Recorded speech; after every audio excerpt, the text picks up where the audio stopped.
Queridos, eu e você, nós estamos em uma jornada espiritual.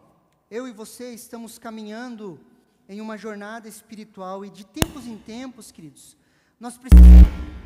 Aleluia! De tempos em tempos nós precisamos de um despertar da parte de Deus. De tempos em tempos nós precisamos do que muitas vezes nós chamamos de um avivamento. De tempos em tempos nós precisamos de experiências pessoais com Cristo, de um toque da graça e do favor de Deus sobre as nossas vidas. De tempos em tempos, queridos, nós precisamos desse acender novamente da chama de Deus nas nossas vidas. Olha o que Efésios capítulo 2, do versículo 8 ao 10 nos fala. Olha que interessante, queridos. Pela graça vocês são salvos, mediante a fé. Isso não vem de vocês, é dom de Deus, não de obras, para que ninguém se glorie. Pois somos feituras dele, criados em Cristo Jesus, para as boas obras, aos quais de antemão preparou para que andássemos nelas.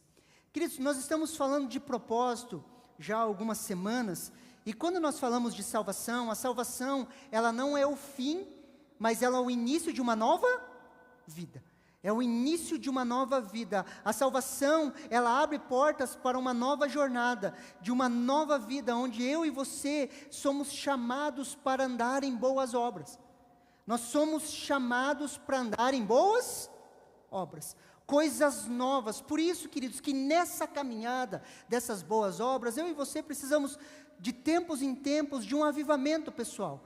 Se eu pudesse dar um tema para essa mensagem, seria propósito e avivamento pessoal, porque eu e você precisamos desses avivamentos pessoais de tempos em tempos, no caminhar dessas boas obras, que eu entendo que é o propósito de Deus para as nossas vidas, caminhar nessas boas obras. E muitas vezes, queridos, nós precisamos definir algumas coisas. O que não são as boas obras? As boas obras, queridos, elas não são, preste muita atenção aqui, regras morais. O caminhar em boas obras, queridos, não são regras morais. Por mais que exista um ethos protestante ou uma ética protestante em nós, a nossa nova vida em Cristo não se resume a isso. Por quê? Porque você vai encontrar, queridos, pessoas com uma régua moral lá no alto, só que não são de Cristo. Sim ou não? São aquelas pessoas que você olha e fala, nossa, só faltava Jesus na vida dele. Cara, é todo certinho, só faltava Jesus. Queridos, faltava tudo, sim ou não? Por quê? Porque as boas obras, queridos, elas não são regras ou não são regras morais. O que não são as boas obras? As boas obras, queridos, não são uma conduta conservadora. Por mais, queridos, que nos identificamos com alguns pontos do conservadorismo, a nossa nova vida em Cristo, queridos, nos leva muito além disso. Posso ouvir um amém? Nos leva muito além disso, queridos. Podemos emprestar alguns princípios, queridos, mas eu e você somos chamados a ir além. Por isso que as boas obras, elas não são uma conduta conservadora, porque você vai ver um monte de pessoas, queridos, um monte de homens conservadores, defendendo família tradicional e tendo amante. Consegue me entender, sim ou não? Nós precisamos definir muitas vezes o que são boas obras e o que não são. As boas obras, queridos, elas não são assistencialismo. Por mais que eu e você somos chamados a atender o órfão e a viúva, a essência da nossa nova vida não é o assistencialismo. A teologia da libertação já foi refutada no nosso meio. Consegue me entender? Então, o que são as boas obras? As boas obras são os frutos dos discípulos de Cristo sendo manifestos na terra. As boas obras, queridos, são a manifestação dos discípulos de Cristo sobre a face da terra. Olha o que Mateus capítulo 6, versículo 10 nos fala. Nós até cantamos sobre isso. Venha o teu reino seja feita a tua vontade, assim na terra como é nos céus. Olha essa imagem aqui, queridos, eu gosto muito dessa imagem aqui. É a manifestação dos discípulos de Cristo sobre a face da terra. Queridos, eu e você, nessa nova vida, nós estamos endireitando essa terra. Fala um amém aí, crente. Nós estamos endireitando essa terra, fazendo o quê? Manifestando as boas obras, os frutos de Cristo nas nossas vidas, sobre a face da terra. Aonde você está, queridos? Você está endireitando aquele lugar. Deixa eu explicar diferente. Somos sal e luz, sim ou não? Sim ou não? A luz vence as... Aonde você está manifestando os céus na terra. Queridos, o nosso destino não é o céu. O nosso destino é manifestar os céus na terra, até que Ele venha, e quando Ele vir, Ele vai julgar as nações com um braço de ferro, a terra vai ser consumida e julgada pelo fogo, haverá novos céus e nova terra, e nós vamos governar sobre essa terra. Por isso que nós não estamos indo para o céu, nós já estamos manifestando os céus na terra. Existe uma vontade perfeita sendo feita nos céus, que precisa ser manifesta na terra. E como isso é feito?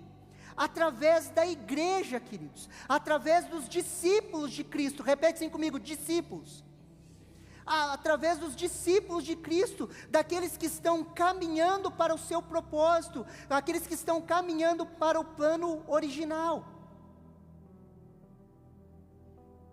Nós estamos manifestando dia a dia os céus na terra, quando estamos posicionados no propósito de Deus para mim e para a sua vida. Aonde você está, você é sal e luz, você retém a podridão, queridos. As manifestações do Espírito Santo na sua vida trazem transformação para as pessoas ao seu redor. Você é luz para aquelas pessoas, você é a paz no meio do tormento. Você é o corpo de Cristo tocando a vida das pessoas. Por isso que Ele é o cabeça e nós somos o corpo, nós somos os seus braços, as suas mãos, os seus pés, caminhando sobre essa terra, implantando um reino inabalável, queridos. Nós não estamos perdendo.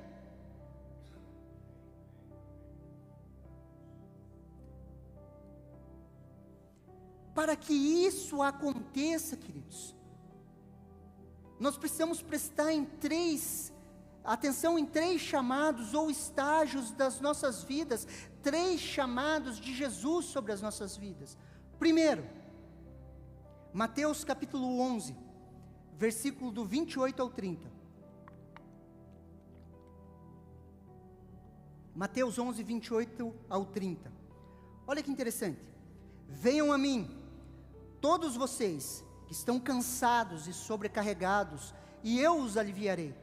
Tomem sobre vocês o meu jugo e aprendam de mim, porque sou manso e humilde de coração, e vocês acharão descanso para a sua alma, porque o meu jugo é suave e o meu fardo é leve. Primeiro chamado: venham a mim. Venham a mim. Queridos, a maioria de nós encontrou a Jesus, queridos, cansado, sobrecarregado, doente na sua alma, com dores, falidos. Encontramos a Cristo nessa situação, sobrecarregados, cansados, queridos. E aqui é o ponto onde nós nascemos de novo. De alguma forma, queridos, Jesus balançou o pão e o peixe e você veio atrás dele. De alguma forma Ele apresentou uma necessidade, queridos. Ele usou a tua dor, a tua necessidade para te atrair, queridos. E você olhou nos olhos dele, de alguma forma você se apaixonou por ele. Mas foi uma necessidade que te levou a ele. Muitos de nós estávamos cansados emocionalmente. E o grande problema, queridos, que a maioria dos crentes, ele para aqui. Só que nós temos mais dois estágios. O segundo, Lucas capítulo 9, versículo 23 ao 25. Olha o que a palavra de Deus nos fala. Lucas capítulo 9, 23 ao 25. Jesus dizia a todos: se alguém quer vir após mim, negue-se a si mesmo, dia a dia tome a sua cruz e siga-me. Pois quem quiser salvar a sua vida, a perderá. E quem perder a vida por minha causa, esse a salvará. De que adianta uma pessoa ganhar o mundo inteiro, se vier a perder-se ou causar dano a si mesmo? O segundo chamado, queridos: vinde após mim. Vinde após mim. Primeiro chamado: vinde a mim. O segundo é: vinde após mim. O terceiro chamado, Mateus capítulo 28, versículo 19.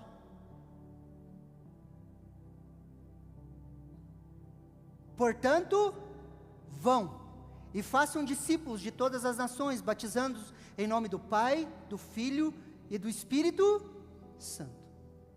Terceiro chamado: vão. Vão e façam discípulos. Vinde a mim, vinde após mim, e depois vão. Vão fazendo discípulos aonde vocês estiverem. Não é um lugar específico, não é uma hora específica, mas aonde vocês estiverem, vão fazendo discípulos. Trabalhando, conversando, mexendo na internet, vão fazendo discípulos de todas as nações. Quando falamos de avivamento pessoal, queridos, nós precisamos nos concentrar na segunda chamada de Cristo: vinde após mim, que são as características de um discípulo, que manifesta verdadeiramente a vontade de Deus sobre a face da terra. E quais que são as características desse discípulo? Lucas capítulo 9, versículo 23. Lucas capítulo 9, versículo 23. Se alguém quer vir após mim, negue-se a si mesmo, dia a dia, e tome a sua cruz e siga-me. Primeiro, se alguém quer. Queridos, ser um discípulo é um chamado que eu e você podemos aceitar ou não. Tanto é que Jesus deixa muito claro: se alguém quiser. Se alguém quiser, é uma chamada voluntária. Você já foi até Ele, agora cabe você decidir dar um passo a mais. Aqueles que nasceram de novo, queridos, eles receberam e ouviram: vinde. Você veio por uma necessidade. Depois Ele tocou o seu coração, te transformou, você nasceu de novo, Ele te curou, agora Ele te chama para um segundo estágio: vinde após mim. Só que isso é se você quiser. Aquele que quer, e você pode querer ou não. E Ele continua: negue-se a si mesmo. Um discípulo, queridos, ele não vive mais para si mesmo, ele vive uma vida rendida a Cristo. Uma das características dos discípulos de Cristo, queridos, é que eles não vivem mais para si mesmo. Não é mais o que eu acho, e sim o que a palavra de Deus diz. Queridos, você crê que Deus tem uma vontade, sim ou não? Você crê que Deus tem uma vontade sobre a sua vida, sim ou não? Você crê que Deus é um Deus inteligente e Ele tem vontades, sim ou não?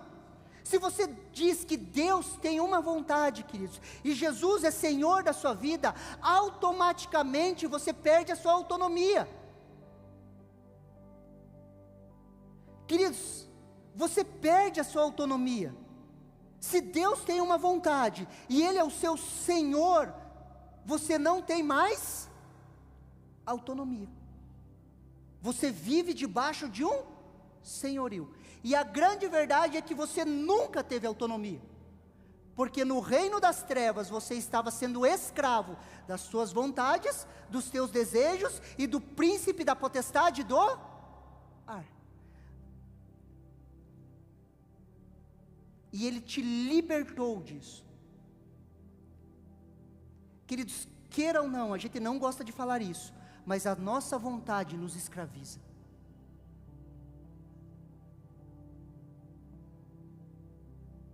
E quando nós entendemos isso, queridos, nós nos rendemos a Cristo, nós perdemos a autonomia, queridos, e nós começamos a viver debaixo de um senhorio. Jesus é o Senhor. E o texto continua, queridos: negue-se a si mesmo. E negar a si mesmo, queridos, é perguntar a vontade de Deus.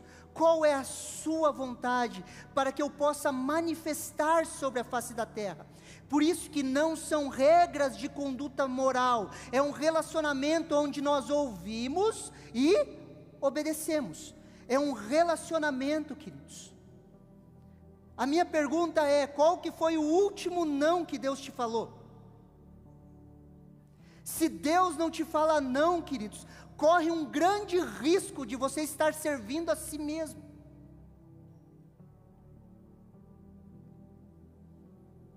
Consegue me entender?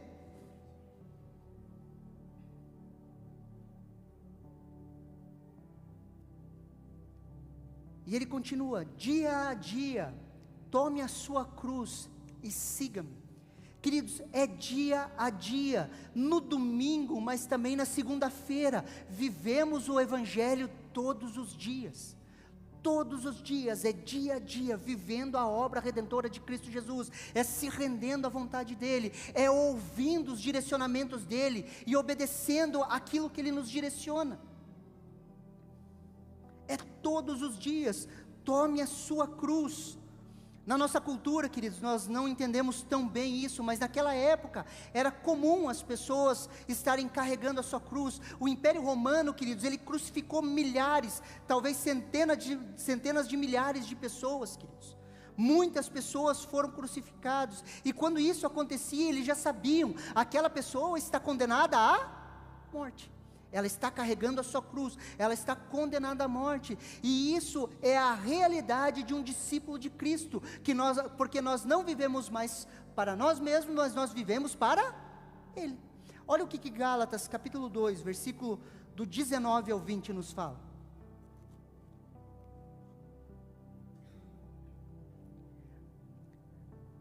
Porque eu, mediante a própria lei, morri para a lei, a fim de viver para Deus.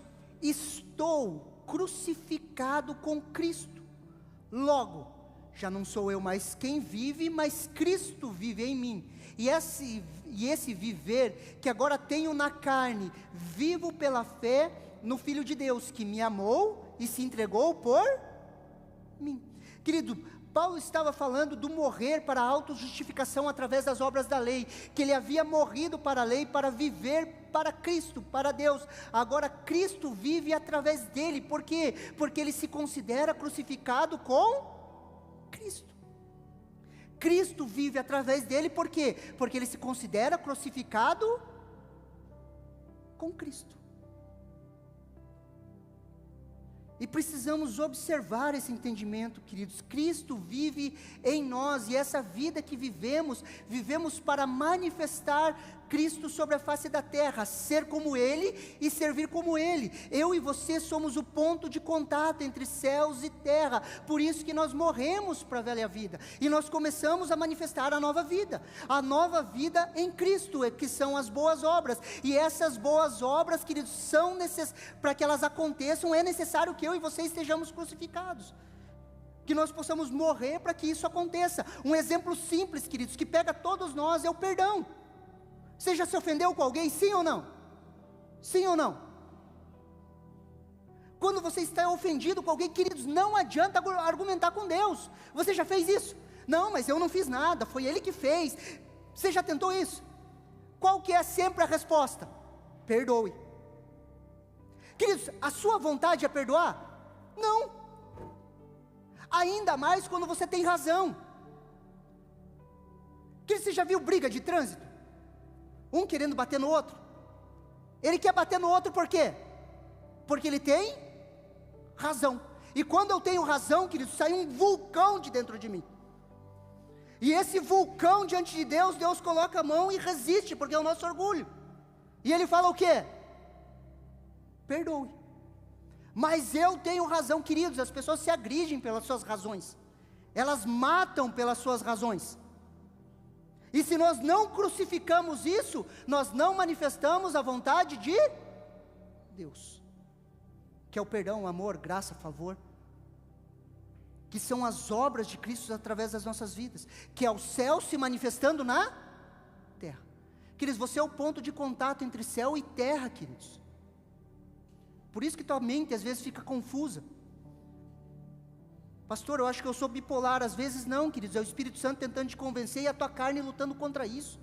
E nós ficamos nessa guerra interna, e se a gente for e você abrir o seu coração, talvez em alguns lugares vão querer te medicar, mas às vezes é guerra entre céu e terra. Sim ou não? Não estou falando que em todos os casos, amém? Mas em alguns casos pode ser.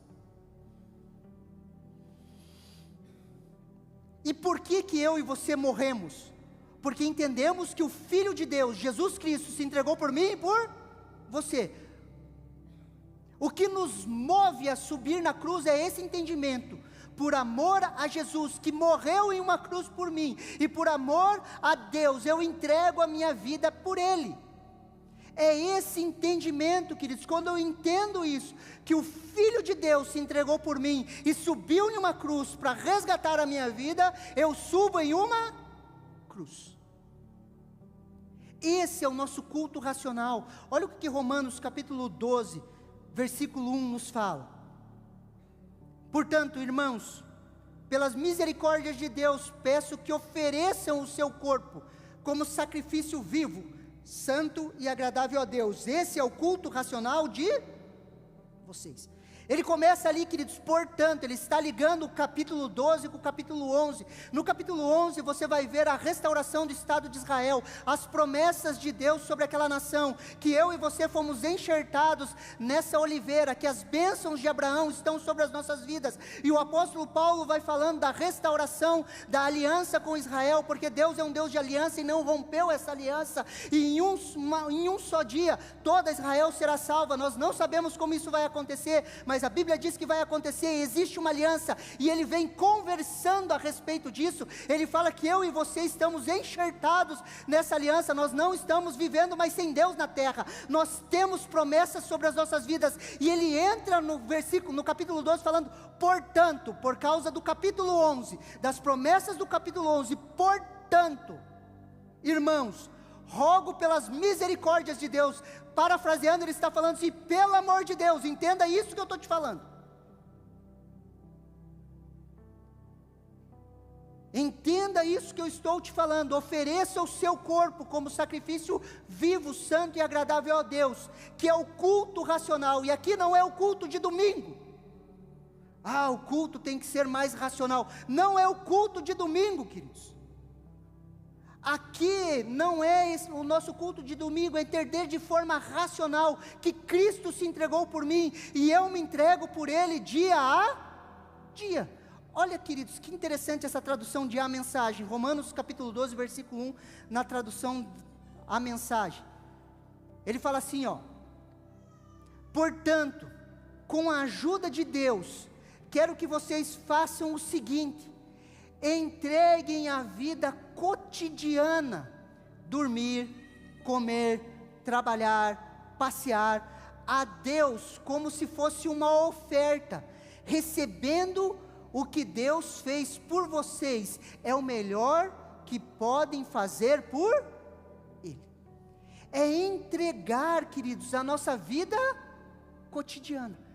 O culto racional é entregar a nossa vida cotidiana como uma oferta de sacrifício, é tomar a cruz dia após dia, dia após dia. É a cruz que define se sou ou não discípulo de Cristo.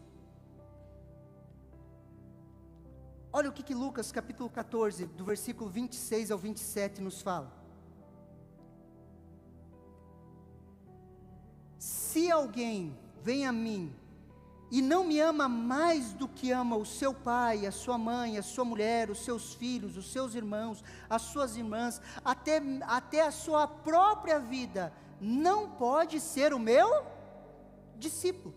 E quem toma a sua cruz, e quem não toma a sua cruz e vier após mim, não pode ser o meu discípulo.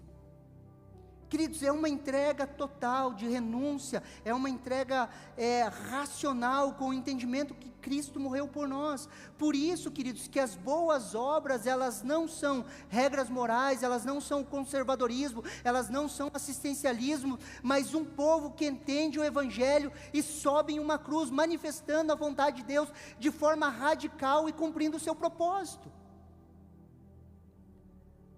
Aonde nós vivemos para Ele. E o que isso tem a ver com despertamento? O que isso tem a ver com avivamento pessoal? Queridos, quando nós olhamos para uma dinâmica como essa, e espero ter te convencido e desenhado um quadro, que você olhe e fale, é impossível viver isso. E na realidade, com as forças humanas, Quando nós olhamos para uma realidade como essa, quando nós olhamos para o chamado de Deus para mim e para a sua vida, aonde vai custar tudo, aonde nós precisamos entregar as nossas vidas, nós precisamos olhar para essa dinâmica e, no mínimo, gerar um desespero dentro de mim e de você. E é isso que eu estou tentando fazer hoje. Você olhar para a realidade da palavra de Deus, queridos, e dentro de você sair uma voz falando assim, é impossível viver isso. Por natureza, queridos, lutamos para proteger a nossa vida. Lucas capítulo 9, versículo 24. Pois quem quiser salvar a sua vida, a perderá. E quem perder a sua vida por minha causa, esse a salvará. Queridos, existe uma luta de autoproteção. Eu e você sempre tentamos defender as nossas vidas. Você já foi caluniado alguma vez? Já falaram coisas que você não fez? Você não luta para defender a sua vida? Há um desespero, por quê? Porque nós sempre estamos nessa luta de autopreservação, querido, de não querer perder. Como vamos viver isso, queridos? Através de um avivamento pessoal, queridos, de experiências poderosas com o Espírito Santo. Quando o apóstolo Paulo fala que quando eu sou fraco, é que eu me torno forte, é isso, queridos. Quando eu entendo as minhas limitações, queridos, as lutas que eu tenho para viver verdadeiramente a palavra de Deus e o Evangelho, as lutas que eu tenho pessoalmente, queridos, para ser um discípulo de Cristo, as lutas que eu tenho, queridos, para tentar cumprir a vontade de Deus. Quando nós olhamos para isso, queridos, nós precisamos desesperadamente de um avivamento nas nossas vidas. Olha o que Atos capítulo 1, versículo 8 nos fala, um texto muito conhecido. Mas vocês receberão poder ao descer sobre vocês o Espírito Santo, e serão as minhas testemunhas, tanto em Jerusalém como em toda a Judéia, Samaria, até os confins da terra. E vocês receberão poder. A palavra poder é dunamis, queridos, poder de transformação, poder de mudança. E eu e você precisamos desse empoderamento, quando o Espírito Santo vem de forma poderosa sobre nós, transformando as nossas vidas, nos convencendo. Por isso, queridos, que nós precisamos de tempos em tempos, para cumprir o propósito de Deus, manifestações poderosas do Espírito Santo nas nossas vidas. De tempos em tempos, nós precisamos de um avivamento pessoal.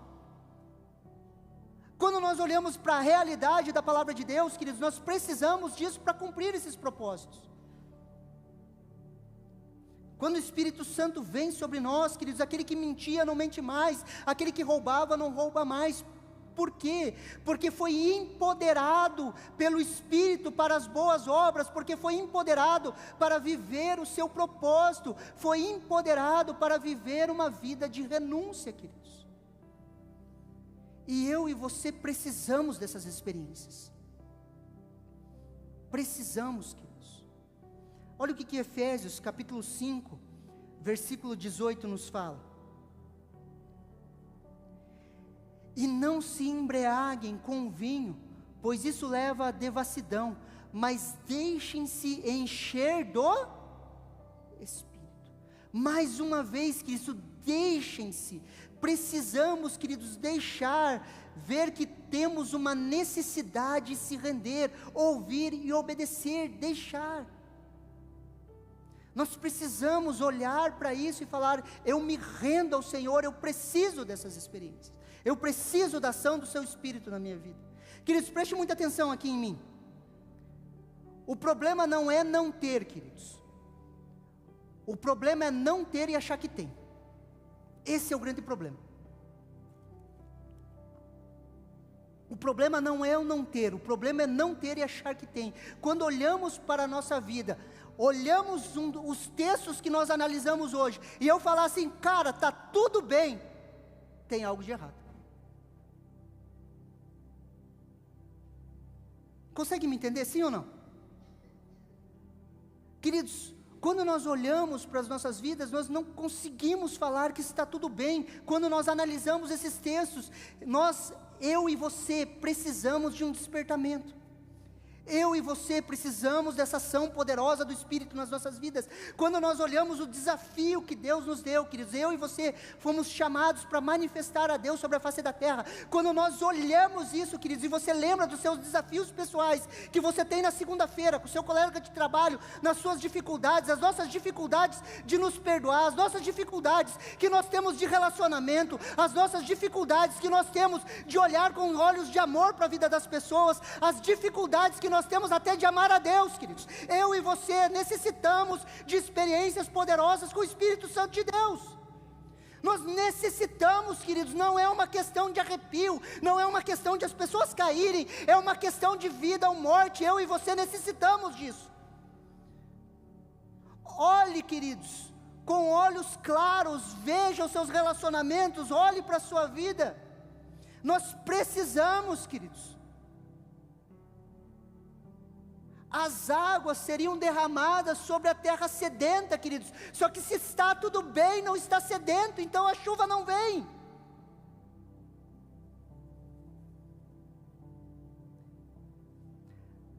Nós temos dificuldade, muitas vezes, de encarar a realidade, queridos. Sim ou não?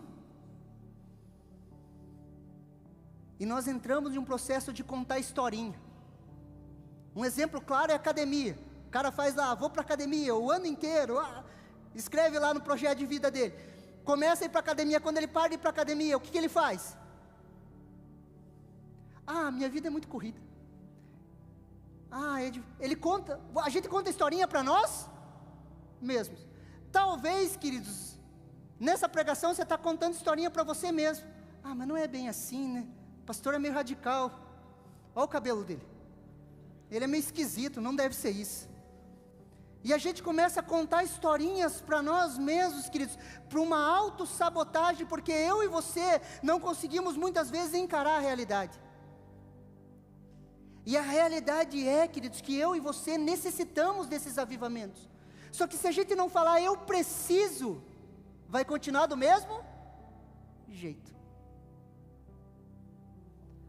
Se eu não olhar, queridos, e falar eu necessito, porque eu sou incapaz de viver desse jeito, vai continuar do mesmo jeito. Quando nós falamos de propósito, queridos, existe o propósito de Deus e existe a minha vontade. Um dia os dois vão ser colocados sobre a mesa e vai ter que ser escolhido entre um e outro. Ou eu vivo para mim, ou eu vivo para aquilo que Deus tem me chamado a viver. Todos os homens da Bíblia passaram por isso. Todos.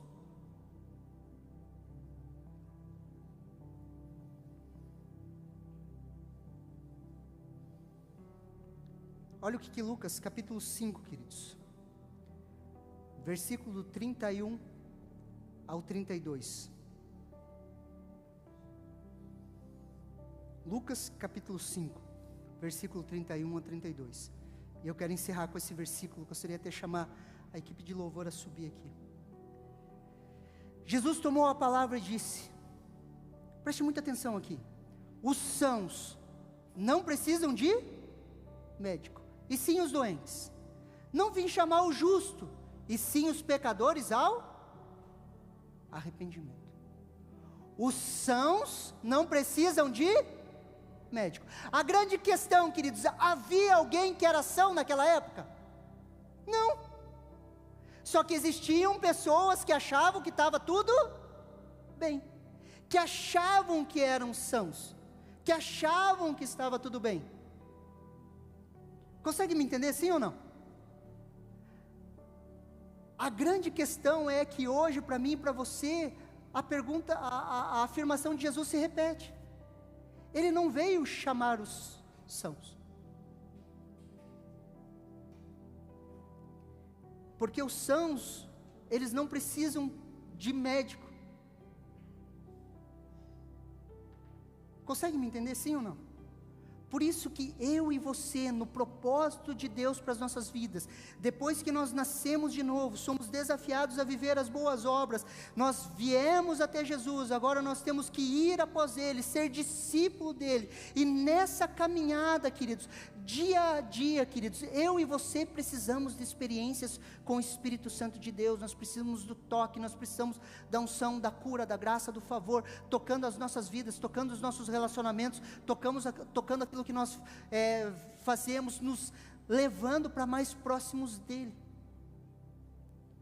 Só que para que isso aconteça, queridos, nós precisamos deixem-se encher do Espírito Santo. Nós precisamos permitir que isso aconteça.